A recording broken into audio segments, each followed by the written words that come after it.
سلام، خیلی خوش اومدید به کانال من. خیلی ممنون که اینجا رو تماشا میکنید. خب امروز قراره در مورد بازی بعدی صحبت کنیم. پیش بازی چمپیونز لیگی آرسنال هست که فردا برگزار میشه. در حقیقت وقتی شما این کلیپ رو میبینید روز دوشنبه هست و سه‌شنبه شب خب بازی با اسلاویا پراگ هست در چک. خب بیایم یه بررسی بکنیم این تیم اسلاویا پراگ رو، ببینیم اصلا الان وضعیت چطوریه تو لیگ داخلی خودش و بازی‌های اخیرش که یه کم شاید بتونیم بهتر بشناسیم.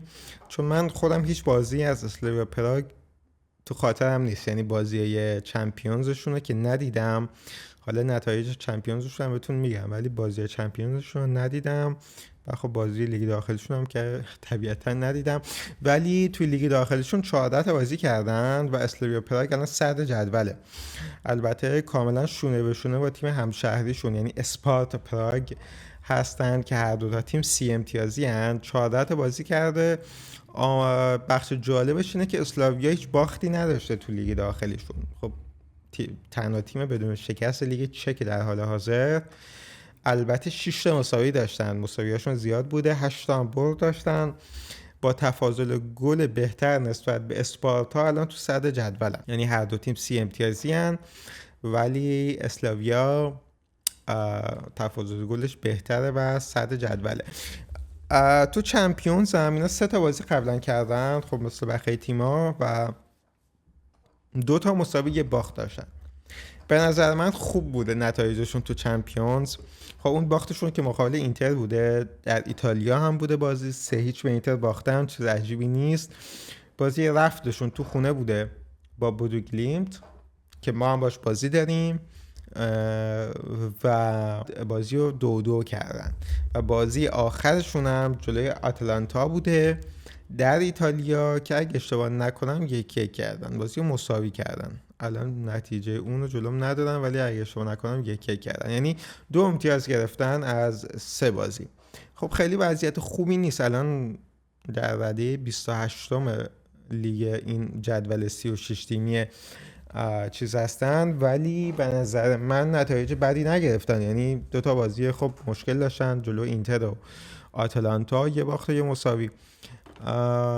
و اینکه یه چیز دیگه هم که جالب بود این که ما اطلاعات خاصی از اسلاویا نداریم. خب چیز عجیبی نیست چون آرسنال کلا فقط یک بار قبلا با اسلاویا پراگ بازی کرده، اونم تو سال 2021 بوده در لیگ اروپا. جالبه که توی اون بازی رفت که توی چک بوده رو ما 4-0 بردیم، ولی بازی برگشت در لندن 1-1 مساوی شده. یعنی 2 بار باشون بازی کردیم، یه باخت یه مساوی. و این وضعیت تیم اسلاویا. به نظر من تیم سرسختی هن. حالا من یکم احتمالاً اینجا پیشبینی میخوام خب یه پیشبینی کنم اینجا راجع به نتیجه بازی. احتمالاً پیشبینی با چیزی که اکثر حالا یوتیوبرها یا هوادارا و اینا از این بازی دارن احتمالاً متفاوت باشه، چون من نمیدونم حالا چرا. حالا سعی میکنم جا بهتون توضیح بدم، ولی من در حال حاضر مساوی پیش بینی میکنم برای این بازی. البته که دلم میخواد ببریم و امیدوارم که پیش بینیم اشتباه باشه، ولی من یکم نسبت به این تیمای ناشناخته اروپایی در بازی خارج از خونه بدبینم. یعنی وقتی تو یه استادیومیه که شما اصلا استادیومو نمیشناسی، بعد هواداره اینجور تیم‌ها وقتی تیمای کوچیکن یه تیم بزرگ به تورشون میخوره، خیلی دیگه هوادارشون سنگ تموم میذارن و به نظر من قطعا جو خیلی وحشتناکی خواهد داشت استادیوم پراگ. و این ناشناختگی و جو عجیب غریب با اینا خب خیلی تو روز بازی فاکتور مهمی میشه. یعنی قطعا که اسلاویا پراگ به هر حال تیم قدرتمندی نیست. ترکیبشون من نگاه میکنم هیچ بازیکنی که مثلا بشناسیم توش نیست، بازیکن جهانی ندارن و خب به ترکیب در سطح لیگ خودشون دارن، ولی این دلیل نمیشه که توی روز بازی فکر کنیم که اوکی چون ما آرسنالیم و ترکیبمون خیلی قوی تره پس بازی رو میبریم. بعد توی همچین بازیایی من مثلا یاد یه بازی میافتم مثل 2 سال پیش تو چمپیونز جلوی تیم بازی میکردیم اسم لانس فرانسه که این تیم فکر میکنم 2 بار سابقه حضور تو چمپیونز لیگو داشت و اون سال که میشه 2 سال پیش بعد از مثلا 20 سال برگشته بودن به چمپیونز لیگ. یعنی کلا یه شگفتی بود که اینا تو فرانسه سهمیه گرفته بودن و اومده بودن تو چمپیونز. اصلا تیمی که الان فکر نمی کنم مثلا شما اسمش هم شاید شنیده باشین، تیم لانس فرانسه تیمی نیست که اصلا اسم شما بشنویم، ولی چند سال پیش سهمیه گرفته بودن و با ما هم گروه بودن. بازی تو فرانسه ما باختیم اون بازیو و خیلی هم عقب پیش، خیلی هم سال گذشته نبود دیگه، یعنی همون موقع هم تیممون خوب بود. به هر حال همون سال تو لیگ دوم شدیم و تو فرانسه به این تیم باختیم. ما اگه اشتباه نکنم 2-1 باختیم. البته با بازی برگشت تو لندن خیلی راحت بردیمشون، چون اون موقع هنوز چیز بود دیگه، فرمت بازی ها گروه بندی بود و رفت و برگشتی بود بازی ها. ولی تو فرانسه همون جو عجیب غریبی که میگن واقعا یه جو استثنایی هواداراش خلق کردن، هنوز تصاویرش یادم، یعنی چون بازی رو باختیم اصلا تو ذهنم مونده. و خب مثلا یه همچین بازی باختیم، اینه که من نسبت به اینجور تیم‌های ناشناخته‌ای که کم هم فرصت و حضور تو چمپیونز رو پیدا میکنن، تو بازی خارج از خونه یکم بدبینم. سر اینا من شخصا مساوی پیش بینی کردم، ولی خب تیمی که الان داریم قطعا نسبت به تیم چند سال پیشمون تیم قوی تریه و تیم باثبات تریه. یعنی این تیم خیلی باثباته. توی خب 3 سال اخیر تیممون کلا تیم خیلی خوبی بود و بازی خوب کم نداشتیم. به هر حال هر 3 سال توی لیگ دوم شدیم، راحت هم دوم شدیم، یعنی توی کورس بودیم. قطعا تیم خوبی بودیم که تو کورس بودیم، گرچه نتونستیم قهرمان بشیم. ولی یه چیزی که خب اون تیم نداشت که باعث میشد قهرمان نشه، اون ثبات چمپیونی بود. یعنی اون ثباتی که به هر حال شما دیگه تو بازی‌های مفت امتیاز از دست ندی. یه هفته‌ای بود دیگه، یعنی تو خونه جلو استون ویلا مثلا تو لیگ باختیم، یه سری بازیایی که نباید می‌باختیم، اگه نمی‌باختیم قهرمان می‌شدیم. همون تیم خیلی خفن لغزش داشت، یا مثلا همون بازی جلوی لانس. ولی این تیمیه که خیلی امیدوارمون کرده و یه تیمیه که انگار نمیخواد لغزش داشته باشه، میخواد این 3 امتیازایی که میتونه رو بگیره. اینه که من اگر مساوی پیش بینی کردم اصلا به این معنی نیست امیدوار به برد نباشم، خیلی امیدوار به بردم و الان میگم چرا.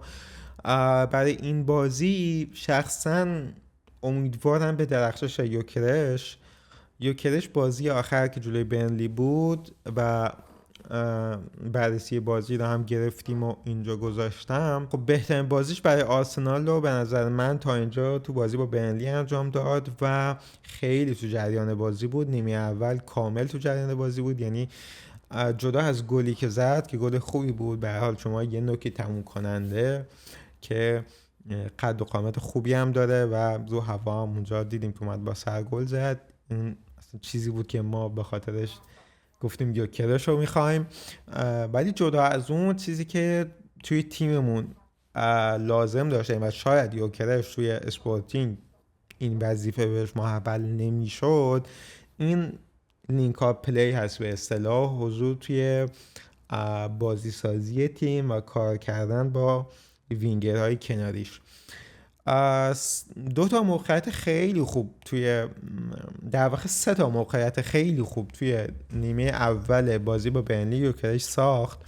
هر 3 تاش واقعا تکنیک بالایی میخواست، کنترل توپ بالایی میخواست و هوش فوتبالی، تایمینگ خیلی خوبی میخواست. همه اینا رو پرفکت انجام داد تو اون بازی که 2 تاش رو هم تیمی از دست دادن، یعنی یکی رو به ساکا داد و یکی رو به ازه، هر دو تو نیمه اول که باید گلش میکردن، هر دو رو باید گل میکردن. حالا گلر گرفت و ما هم خوب نزدیم و اینا گل نشد.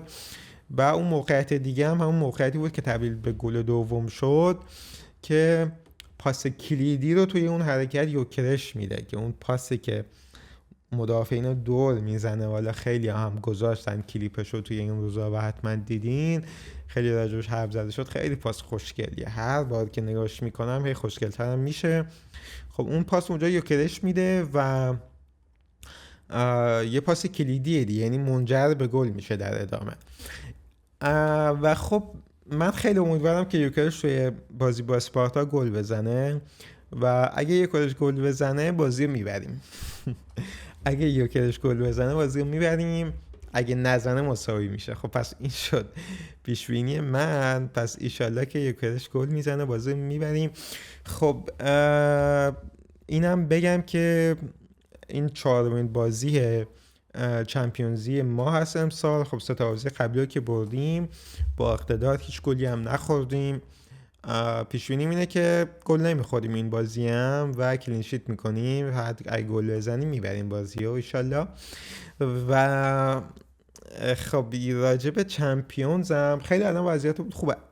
اگه این بازی رو ببریم، یه دلیل خیلی خوب دیگه هم که برای برد این بازی داریم اینه که اگه ببریم خب 12 امتیازه میشه تیم و با توجه به این که از 4 تا بازی باقی موندهمون بعد از این بازی 4 تا بازی دیگه تو چمپیونز تو مرحله لیگ داریم، اون 4 تا 2 تاشون خیلی مشکلن، یکی جلو بایرن و یکی هم اینتر. که بایرن تو خونه است، اینتر خارج از خونه و با بروژ و تیم غیرت هم بازی داریم. یعنی با بایرن، بروژ، اینتر و غیرت بازی داریم که با بروژ و اینتر خارج از خانه هست. اگه این بازی رو ببریم و 12 امتیازی بشیم دیگه میشه گفت دیگه خیلی راه صعود مستقیم رفتیم.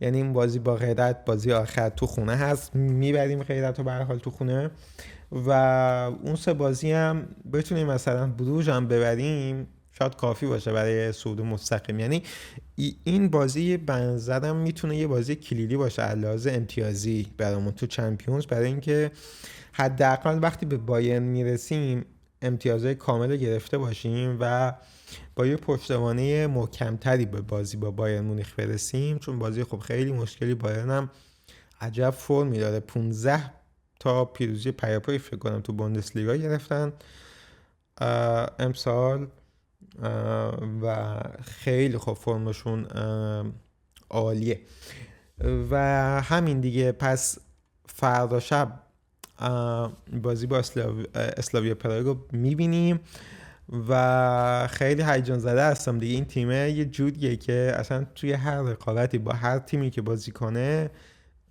خیلی هیجان زدم که سریعتر تایم برسه و بازی رو ببینم. و بعد از بازی هم حتما راجعش صحبت میکنیم، یه بررسی بازی بعدش میذاریم. مرسی که تماشا کردید، امیدوارم که خوشتون اومده باشه و لطفاً با لایک و سابسکرایب از کانال حمایت کنید. خیلی خیلی نیازمند یاری سبز شما هستیم و نیازمند حمایتتون هستیم و انشالله که حامی این کانال باشید تا بتونیم ادامه بدیم. مرسی که تماشا کردید و تا بازی بعدی خداحافظ.